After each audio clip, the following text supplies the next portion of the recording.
At the American Spirit, Values, and Power Conference, Ralph Nader, author of Cutting Corporate Welfare, voices his concerns about corporate influence on government trade policies and the World Trade Organization. Well, first of all, it's an international system of autocratic governance. It has rules, and as a signatory nation, with 140 other nations, we have to obey those rules. They're enforceable. And the mandate of the World Trade Organization is commerce over everything else. That means that worker, environment, consumer standards have to be subordinated to the imperatives and supremacy of international trade, which is exactly the reverse of the way our country's progressed. When we abolished child labor, the commercial interest was subordinated to the civic interest of having these children go to school and not harm their health in dungeon factories. The World Trade Organization puts commerce over human rights, consumer, all these things that countries want to improve. And if they do, they can be taken by another country whose exporting products don't meet our standards, for example, motor vehicles or food, to Geneva and closed tribunals or courts. And we have now had 5 of our environmental standards challenged by foreign countries who say that these standards are impairing their exports to us. And we've lost all 5 of the challenges and had to change the rules. So these are pull-down trade agreements that also recognize the validity of child labor in international commerce. They are not pull-up trade agreements. They are autocratic, secretive, anti-democratic. They sidestep our courts and our legislatures, and they pull down standards in our countries to lower standards abroad. That's what multinational corporations want. They want to control a system of autocratic governance, and they want to be able to get the cheapest cost inputs, no matter how serf the labor is, no matter how polluted the country is. Beef up prosecutions of the corporate crooks. Crime in the suites take more lives, produce more injury, generate more disease, and steal more dollars in 1 month than 10 years of street crime. 58,000 dead a year, occupationally based.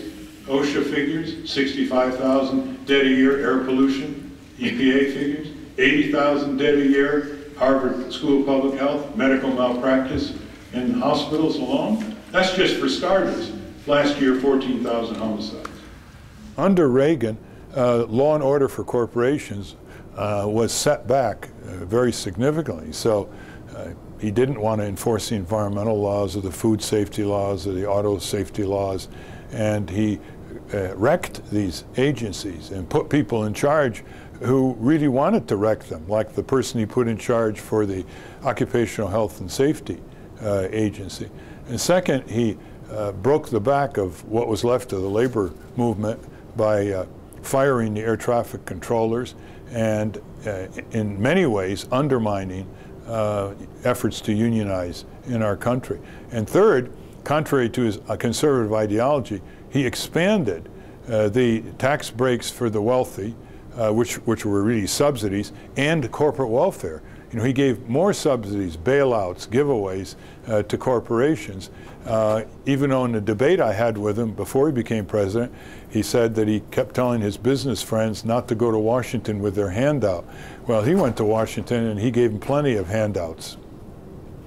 The wealthy and the corporations have more money than the people. So corporate sovereignty has subjugated the sovereignty of the people right across the board. Name any department or agency in Washington, and the most powerful force on it are corporate interests. Name any amount of money that goes into federal elections, 80% of the money comes from business interests. Trade unions are weaker, consumer environmental groups are weaker, there are dollar signs on almost every door in Washington. And so we've lost our government, we have to recover it. There are a lot of things that we can do. We can mobilize to support candidates that want the supremacy of the people over supremacy of corporations. We can educate one another and make people more committed to civic engagement. We can support alternative political parties. We can begin developing our own sub-economy with locally grown food and cooperatives and meet one another and stop looking at screens day after day after day. There are a lot of things we can do, and our history shows that a few people can make a huge difference if they advance values that are more passively supported by much larger numbers of their fellow citizens.